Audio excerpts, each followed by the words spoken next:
إن الحمد لله نحمده ونستعينه ونستغفره ونتوب إليه ونعوذ بالله من شرور أنفسنا ومن سيئات أعمالنا.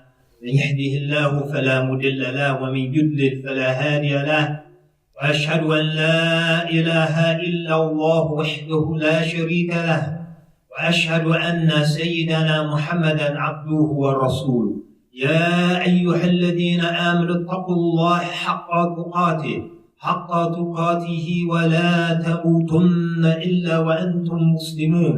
يا أيها الناس اتقوا ربكم الذي خلقكم من نفس واحدة وخلق منها زوجها وبث منهما رجالا كثيرا ونساء، واتقوا الله الذي تساءلون به والأرحام إن الله كان عليكم رقيبا. يا أيها الذين آمنوا اتقوا الله وقولوا قولا سديدا يصلح لكم أعمالكم ويغفر لكم ذنوبكم، ومن يطع الله ورسوله فقد فاز فوزا عظيما. أما بعد، فإن أصدق الحديث كتاب الله، وخير الهدي هدي محمد صلى الله عليه وسلم، وشر الأمور محدثاتها، وكل محدثة بدعة، وكل بدعة ضلالة، وكل ضلالة في النار. الحمد لله الذي أنزل على عبده الكتاب ولم يجعله عوجا. الحمد لله الذي هدانا لهذا وما كنا لنهتدي لولا أن هدانا الله. الحمد لله رب العالمين. All praise is due to Allah, the Lord of all the worlds. All praise is due to Allah who has guided us to this path that we would not have been able to guide ourselves had not Allah guided us. One of the sad realities of our time in this particular place, referring to North America generally, the United States of America more specifically, many Muslims, either wittingly or unwittingly, are moving away from the guidance of Allah. In terms of how we look at the choices we make to govern our lives, or how we look at the tools we have available to address our problems. So many Muslims, when viewing the societal strains in our society, have opted for an un-Islamic methodology. Now, is it good or bad? That's another conversation. But an un-Islamic methodology called identity politics.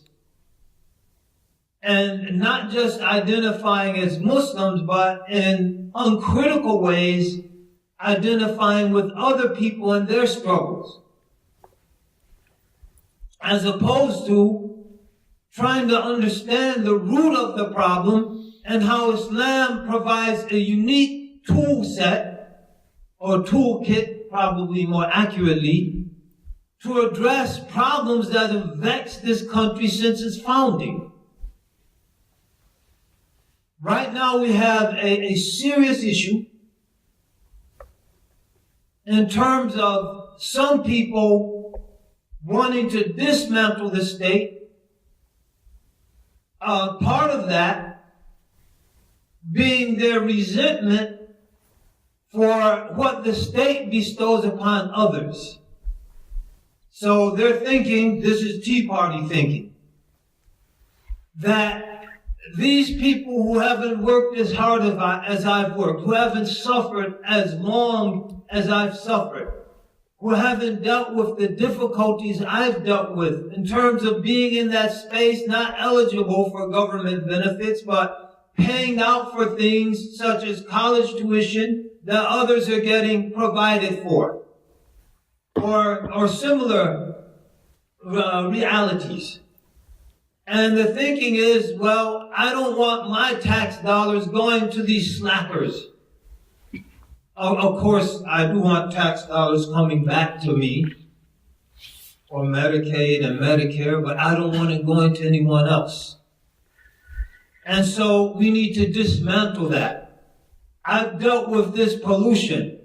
The group that is focused on by Arlie Hochschild and Strangers in Their Own Land, the oil and petrochemical sector in Louisiana. I've dealt with pollution. I've seen my bayou destroyed.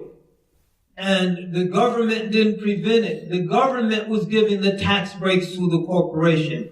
So I want to dismantle the EPA, even if it leads to great suffering for others. Now, how should a Muslim look at this situation? A Muslim should understand that, and so you have on the other side groups who, since the 1960s, have been the beneficiaries of immigration reform. 1965, many of your parents were able to come to the country because of that.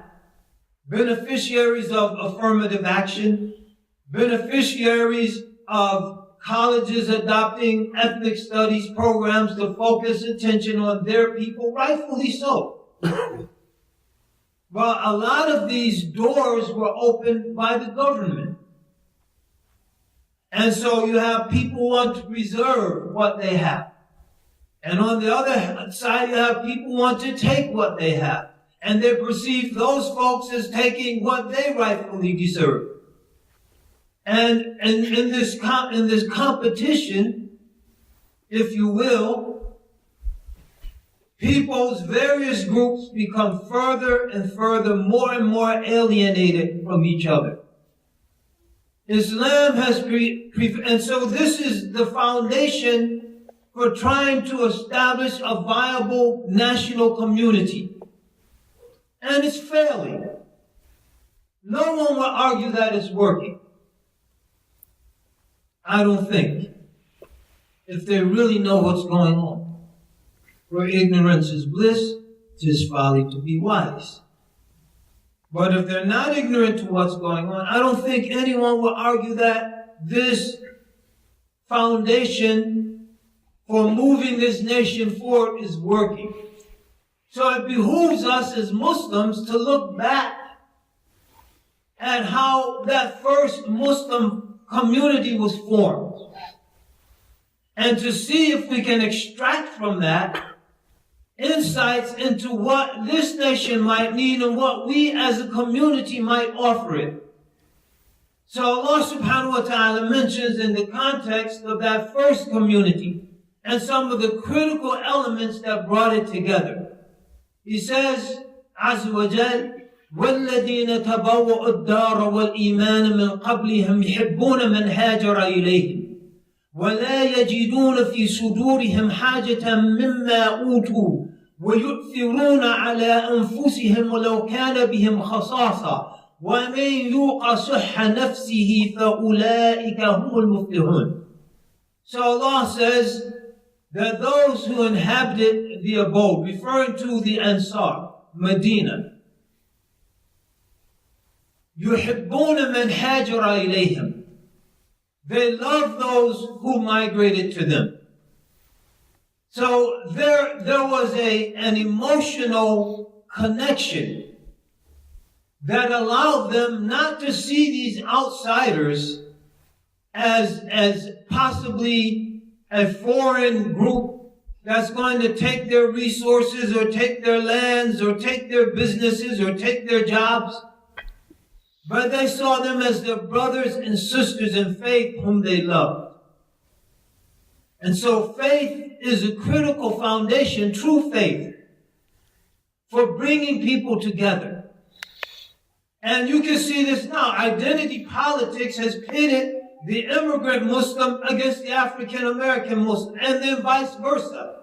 The African American Muslim against the immigrant Muslim in unprecedented ways. There are injustices we can point to, there are shortcomings we can point to, but they're not new. But the animosity developing between the two groups is new because it's based on a foundation that negates faith. And faith was the foundation of their love. It's not based on anything in the Quran or the Sunnah of the Messenger, sallallahu alaihi wasallam. It's based on critical race theory. It's based on the ideas of people who, not by and large, who were exclusively atheists. Starting with Marx, and you work your way up. Marx, or you go through the Frankfurt School, or Theodore Adorno, or Max Horkheimer, or the rest of them, and then their disciples, Marcuse and Sartre, and then Foucault, and Derrida, and all of them, they're all atheists. There's not a believer amongst them. And so is it any wonder when you take away the foundation of faith, no matter what the virtue of the ideas might be, the merit of the ideas, again, that can be assessed separately. That without the faith, you're not going to have love. And without love, you're going to have hatred and bitterness. But this community that Allah subhanahu wa ta'ala brought together, the members of the community, some of whom were insiders, if you will, some of whom were indigenous Muslims, if you will, the Ansar, and some of them who were immigrants, the Muhajirin, literally, Allah says they loved each other. وَالَّذِينَ تَبَرُّوا الدَّارَ وَالْإِيمَانَ مِنْ قَبْلِهِمْ يُحِبُّونَ مَنْ هَاجَرَ إِلَيْهِمْ وَلَا يَجِدُونَ فِي صُدُورِهِمْ حَاجَةً مِمَّا أُوتُوا. And they find no agitation, literally no need in their hearts for that which the others were given. To go back to our original theme. So the fact that some people were giving something to the exclusion of others, it didn't bother them because they loved them. And if your love is true, you're not concerned if you really love your wife and her uncle gave her a new car and no one gave you a new car. So being a poor student at Yale University who can only afford to barely keep your 1989 Ford on the road, you don't find any agitation. You love your wife. You're happy for her. You don't even want to drive the car. Now, keep in mind, you look good in that car. Well, if you don't love her, you should drive the old car because I have to travel farther to get to the lab. The lab's in New Britain. And my car could break down, so you should drive the old one locally, or you're just going up to the edge of the woods and you're going here, pick the kids up from the nursery school. I have to go all the way to New Britain. I should be driving that car. I look real good in it. Now, if you love her, you tell her how good she looks in it and how much you want her to enjoy it. And how blessed she is to have such a kind and generous uncle. Ismu Sami. Amu Sami. What a wonderful uncle. وَلَا يَجِدُونَ فِي صُدُورِهِمْ حَاجَةً مِمَّا أُوتُوا. And then what were they given? They were given the wealth of the state. Because وَمَا أَفَاءَ اللَّهُ عَلَى رَسُولِهِ مِنْ أَهْلِ الْقُرَى. A couple verses before this one. It was from the faith. It was from state-controlled lands that were abandoned by people. And so the state-controlled lands were given almost exclusively to the Muhajirin because they had left everything. And many of them had lost everything. And those who could have used those lands, they weren't agitated at all. وَلَا يَجِدُونَ فِي صُدُورِهِمْ حَاجَةً مِمَّا أُوتُوا وَيُؤْثِرُونَ عَلَىٰ أَنفُسِهِمْ وَلَوْ كَانَ بِهِمْ خَصَاصَةٌ. And they gave preference to others, even though, now that would be wonderful. But they didn't give preference from a position of privilege. One of the buzzwords of the day. They didn't give preference from a position of privilege. They didn't give preference from a position of abundance. They themselves were poor. They could have used that land themselves. وَيُؤْثِرُونَ عَلَى أَنفُسِهِمْ وَلَوْ كَانَ بِهِمْ خَصَاصَةٌ. Even though they had desperate needs. وَلَوْ كَانَ بِهِمْ خَصَاصَةٌ. And so we have to understand, we don't live in a perfect world. And at the heart of the political question has always been, how do we attain an equitable distribution of resources? And throughout human history, it's never been equitable. And some of the greatest inequities have been perpetrated upon populaces by those who claim to be acting in the name of justice and equity, like the Communist Party, which hoarded a disproportionate amount of resource and the best university seats for members of the party and members of the family members of the party. And then despoiled the land, which wreaked havoc upon the peasants. Or if you're Stalin, you wiped out the peasants altogether. You killed 10 or 15 million of them. There's never been a perfect distribution of wealth in any society on the face of this earth. Which means what? Someone has to renounce their right. وَيُؤْثِرُونَ عَلَى أَنفُسِهِمْ. They gave preference to others. They renounced their rights. They didn't make a claim to that land. They did not make a claim to those goods of the state. They renounced it. Why? Because number one, they loved the people who were getting it. Number two, they weren't living for the world. They knew by renouncing my right in this world, I will get more in the akhirah. But when our thinking is totally secularized, we can't even think about the akhirah, even though we're Muslims, when we're looking at our worldly situation. As if this religion has no relevance for our daily lives. As if this religion has no relevance for our struggles, our worldly struggles. And you can look at many different situations. I'm just looking at this one. So someone might say, that's unrealistic. That goes against human nature. Allah Ta'ala created us. He knows human nature better than we know it. He knows it goes against human nature. And that's why in the next passage, he says, وَمَنْ يُوقَ شُحَّ نَفْسِهِ. Whoever avoids and wards off the greed of their soul. Naturally, we're going to want that. زُيِّنَ لِلنَّاسِ حُبُّ الشَّهَوَاتِ مِنَ النِّسَاءِ وَالْبَنِينَ وَالْقَنَاطِيرِ الْمُقَنطَرَةِ مِنَ الذَّهَبِ وَالْفِضَّةِ وَخَيْلِ الْمُسَوَّمَةِ وَالْأَنْعَامِ وَالْحَرْثِ. ذَلِكَ مَتَاعُ الْحَيَاةِ الدُّنْيَا وَاللَّهُ عِنْدَهُ حُسْنُ مَآبٍ. So Allah says we've been programmed. زُيِّنَ لِلنَّاسِ حُبُّ الشَّهَوَاتِ. It's a shahwa, it's an appetite that Allah has put in us. The love for the opposite gender. مِنَ النِّسَاءِ وَالنِّسَاءِ لِلرِّجَالِ. And wealth.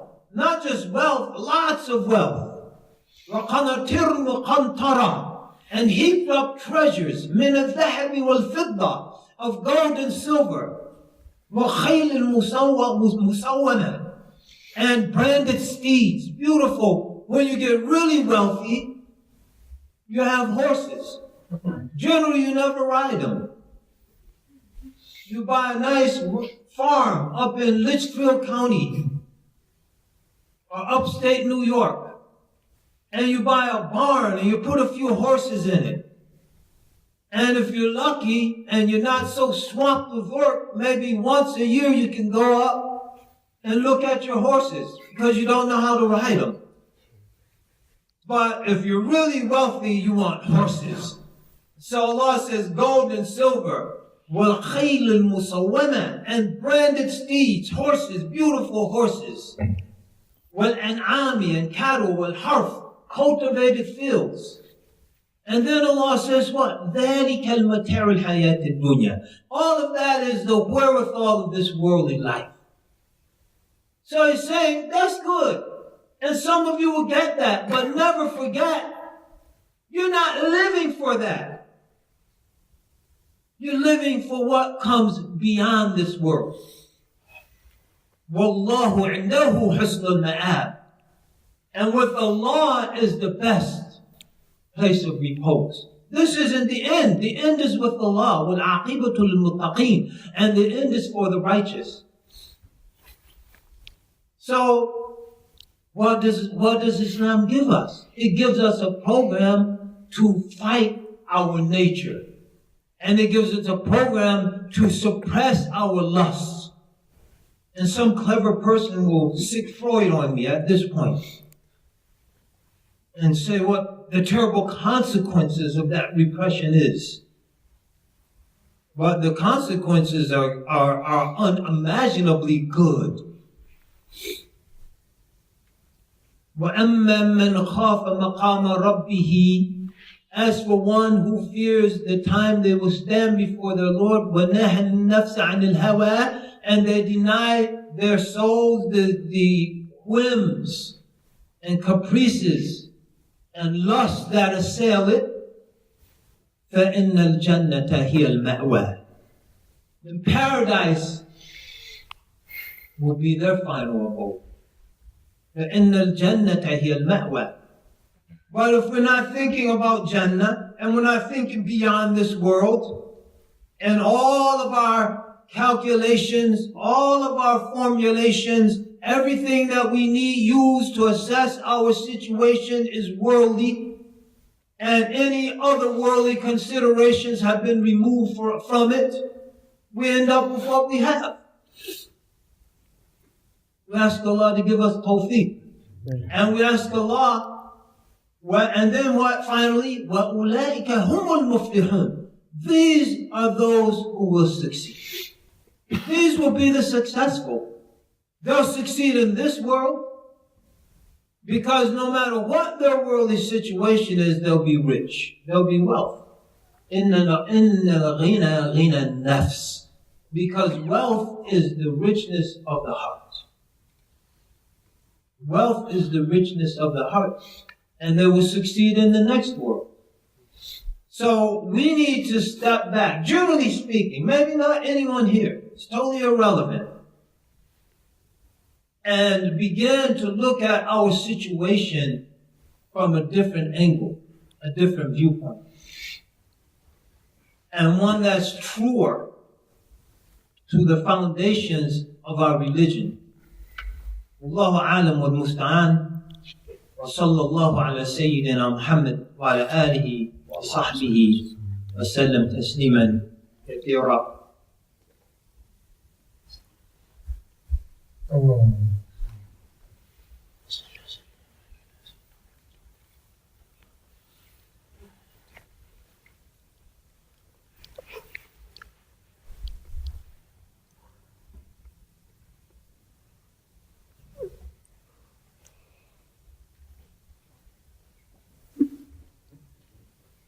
الحمد لله رب العالمين والصلاة والسلام على سيد المرسلين سيدنا وحبيبنا وقرة أعيننا محمد وعلى آله وصحبه وسلم تسليما كثيرا.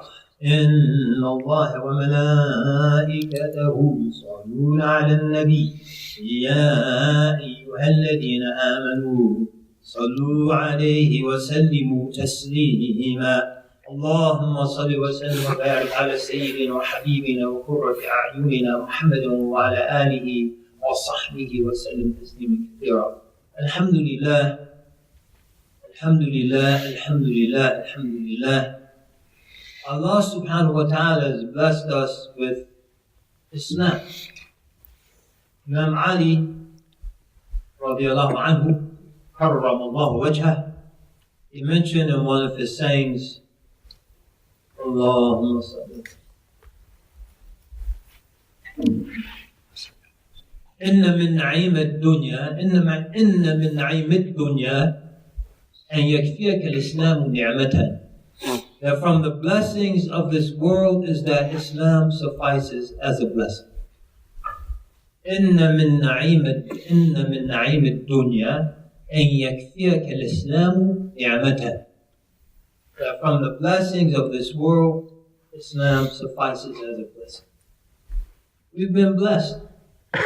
We are the recipients of mercy and grace. And this should be enough to just send us through the roof. Despite all the stuff that's going on in the world. Because if you have Islam, you've been blessed. And for some people, that blessing won't be known. The true extent and depths of that blessing won't be known until we're 6 feet under, as they say. But Allah says this is something to rejoice in. قُلْ بِفَضْلِ اللَّهِ وَبِرَحْمَتِهِ فَبِذَلِكَ فَلْيَفْرَحُوا هُوَ خَيْرٌ مِّمَّا يَجْمَعُونَ. Say, in the grace of Allah and in His mercy, in this let them rejoice. فَبِذَلِكَ فَلْيَفْرَحُوا. So why are you sad, Muslims? Why are you depressed? وَبِذَلِكَ فَلْيَفْرَحُوا هُوَ خَيْرٌ مِّمَّا يَجْمَعُونَ. It's better than anything anyone can gather from this world. The man who had the whole world had it all. You can imagine it. He had power. He had resources. He had yachts. He had boats. He had horses. He had chateaus. He had, you name it. He had the best cuisine. Every good the world could offer, he had it. And Yawm al-Qiyamah, it said that man will be dipped into the hellfire for just an instant. Boop.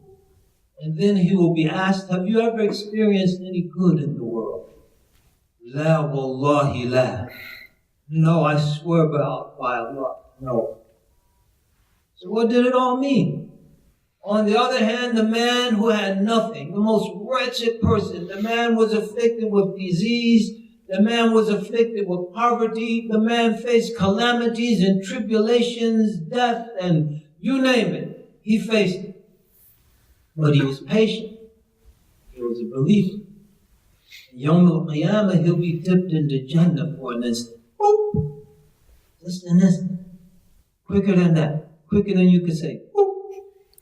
And then he's asked, did you ever experience any hardship in the world? La wallahi la. No, I swear by Allah, I didn't. So, just brothers and sisters, try to reorient the compass and orient ourselves towards the akhirah.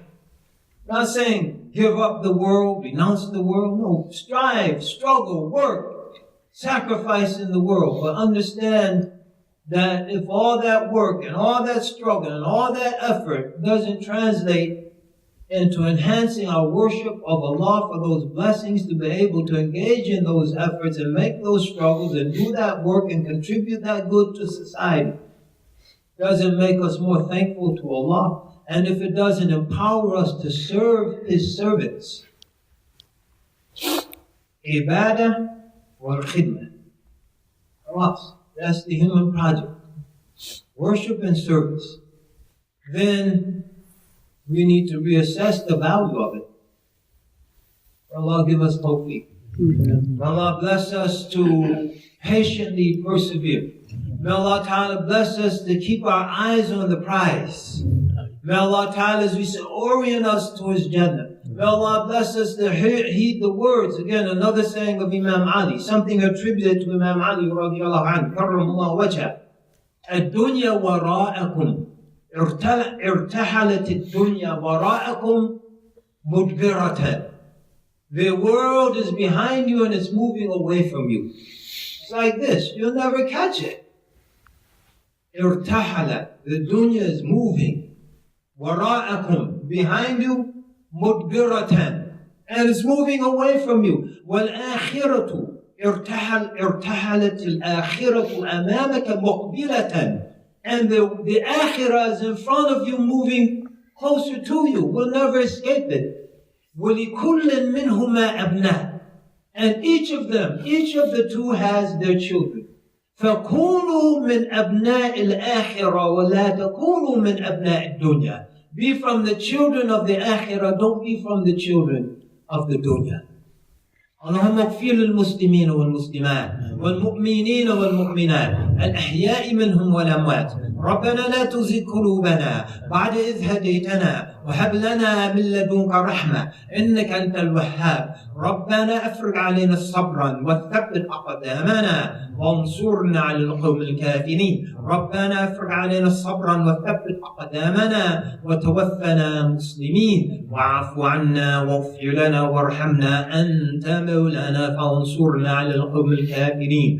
اللهم إنا نعوذ بك من الهم والحزن ونعوذ بك من العجز والكسل ونعوذ بك من الجبن والبخل ونعوذ بك من غلبة الدين وقهر الرجال ونعوذ بك من الفقر. اللهم إنا نسألك الهدى والتقى والغنى والعفاف والمغفرة. اللهم اقسم لنا من خشيتك ما تحول به بيننا وبين معاصيك ومن طاعتك ما تبلغنا بها جنتك ومن اليقين ما يهون علينا مصائب الدنيا ومتعنا بأسماعنا وأبصارنا وقوتنا ما أحييتنا واجعله الوارث منا واجعل ثأرنا على من ظلمنا وانصرنا على من عادانا ولا تجعل مصيبتنا في ديننا ولا تجعل مصيبتنا في ديننا ولا تجعل مصيبتنا في ديننا ولا تجعل الدنيا أكبر همنا ولا مبلغ علمنا ولا تسلط علينا بذنوبنا من لا يخافك ولا يرحمنا يا أرحم الراحمين. واعف عنا واغفر لنا وارحمنا أنت مولانا فانصرنا على القوم الكافرين. اللهم انصر المسلمين في كل مكان وفي كل بقعة من هذه الأرض يا الله. فانصر المسلمين يا الله وخفف عن المسلمين يا الله وفرج عن المسلمين يا الله يا الله يا الله. أنت مولانا فانصرنا على القوم الكافرين. يا أيها الذين آمنوا اتقوا الله وكونوا مع الصادقين. يا أيها الذين آمنوا اتقوا الله وكونوا مع الصادقين. إن الله يأمر بالعدل والإحسان وإيتاء ذي القربى وينهى عن الفحشاء والمنكر والبغي يعظكم لعلكم تذكرون. أقم الصلاة يرحمني ويرحمكم الله.